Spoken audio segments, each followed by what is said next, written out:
Có bao giờ bạn trồng cà chua rất chăm, tưới nước đều, bón phân cũng không thiếu, nhưng cây vẫn ít trái, dễ vàng lá, hoặc sâu bệnh cứ kéo tới hoài không? Nhiều khi, vấn đề không nằm ở cây cà chua, mà nằm ở hàng xóm bên cạnh nó.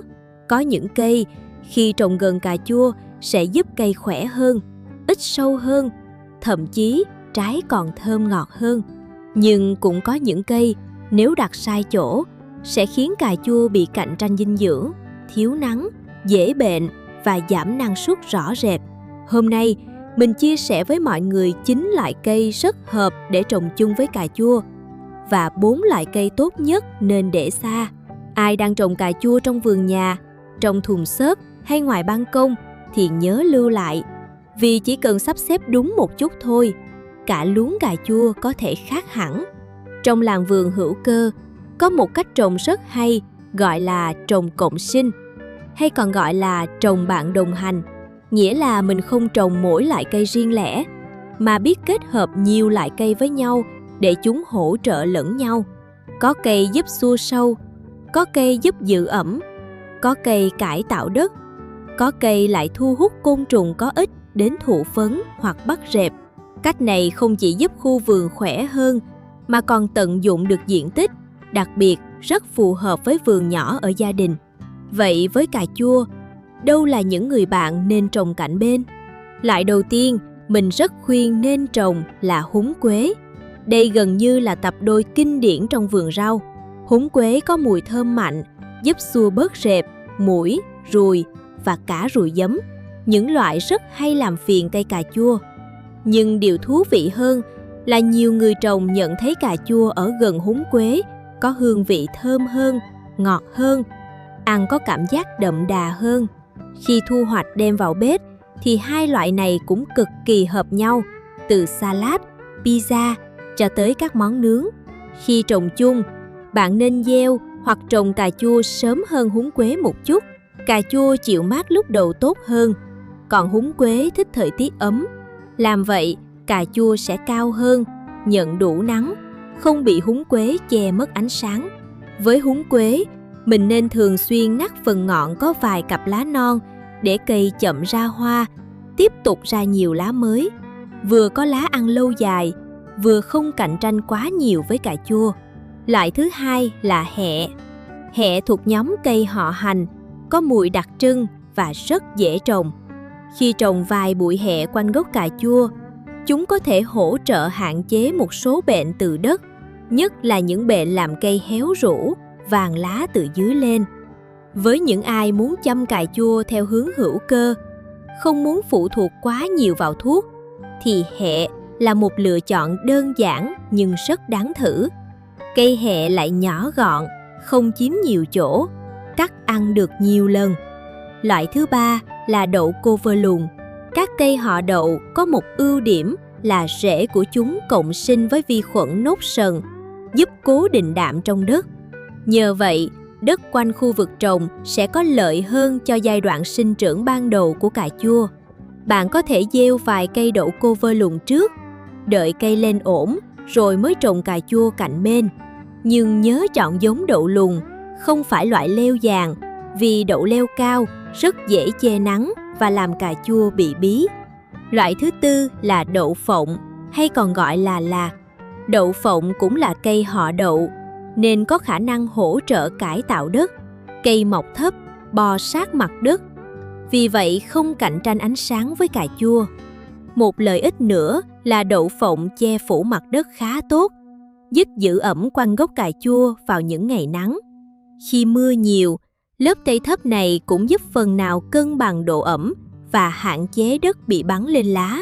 Với cà chua, việc giữ đất ổn định cũng giúp giảm nguy cơ nứt trái. Loại thứ năm là cúc vạn thọ.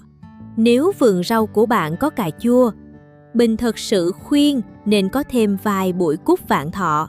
Loài hoa này có mùi giúp xua một số loại côn trùng gây hại, đồng thời còn được biết đến với khả năng hỗ trợ hạn chế tuyến trùng trong đất.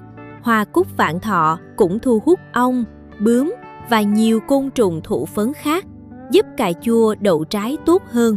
Ngoài lợi ích cho cây, Cúc vạn thọ còn làm khu vườn sực sỡ và có sức sống hơn rất nhiều.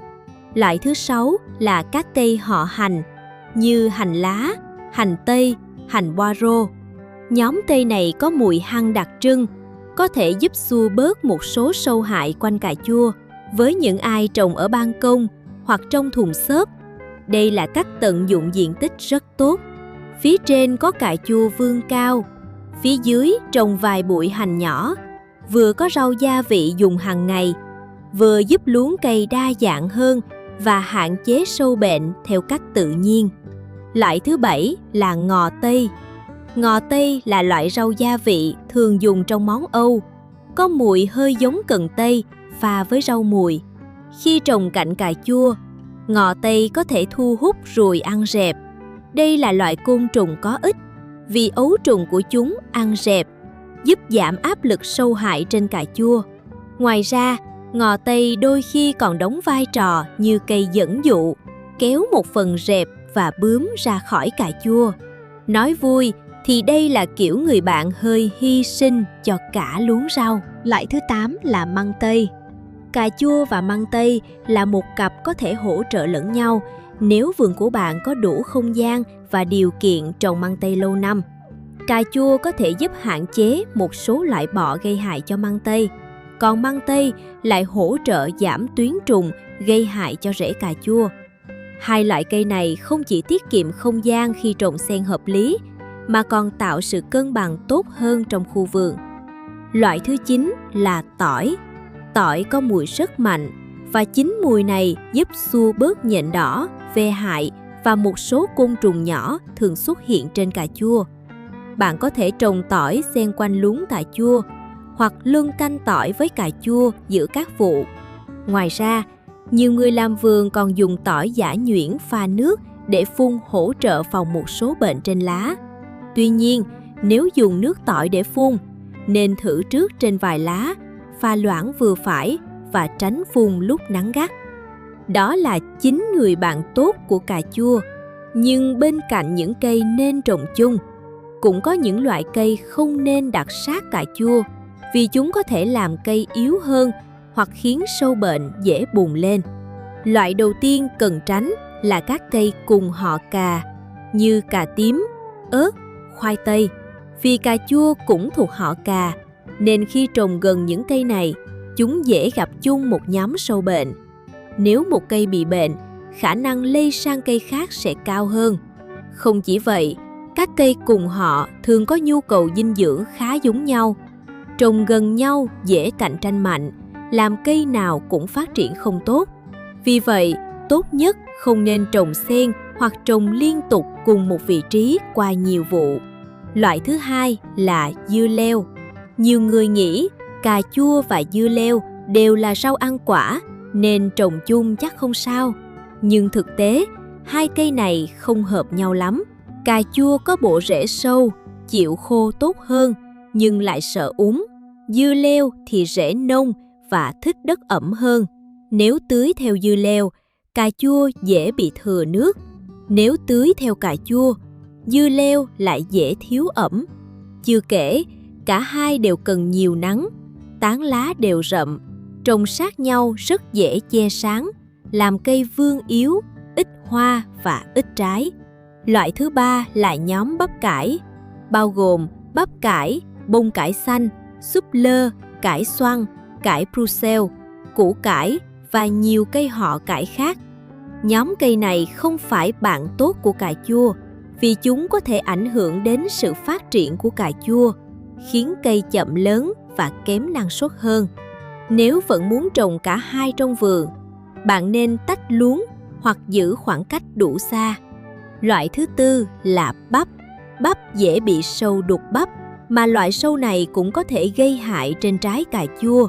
Nếu trồng bắp và cà chua quá gần nhau, bạn có thể vô tình tạo điều kiện cho sâu hại có thêm nơi trú và nguồn thức ăn. Khi sâu đã phát triển mạnh, việc kiểm soát sẽ khó hơn nhiều. Vì vậy, bắp nên được trồng cách xa luống cà chua. Trồng cà chua không chỉ là chuyện tưới nước, bón phân hay làm giàn. Đôi khi, chỉ cần chọn đúng cây trồng cạnh bên, cây cà chua đã có thêm một lớp bảo vệ tự nhiên. Húng quế giúp tăng hương thơm và xua sâu. Hẹ và hành hỗ trợ phòng bệnh. Đậu lùn và đậu phộng cải tạo đất. Cúc vạn thọ gọi côn trùng có ích. Ngò tây kéo rệp ra xa. Măng tây và tỏi cũng đều có vai trò riêng. Ngược lại, họ cà, dưa leo, nhóm bắp cải và bắp thì nên tránh trồng quá gần. Một khu vườn khỏe không phải lúc nào cũng cần thật nhiều thuốc hay thật nhiều phân. Nhiều khi, bí quyết nằm ở cách mình sắp xếp cây này đứng cạnh cây kia. Nếu mùa này bạn đang trồng cà chua, hãy thử chọn cho nó một vài người bạn phù hợp. Biết đâu chỉ sau vài tuần, bạn sẽ thấy cây khỏe hơn, ít sâu hơn, hoa sa đều hơn và những chùm cà chua cũng ngọt lành hơn. Cảm ơn bạn đã theo dõi. Nếu bạn yêu thích làm vườn hữu cơ tại nhà, đừng quên tiếp tục đồng hành cùng mình trong những chia sẻ tiếp theo. Chúc khu vườn của bạn mùa này thật xanh, thật khỏe và đầy những chùm cà chua chín mọng.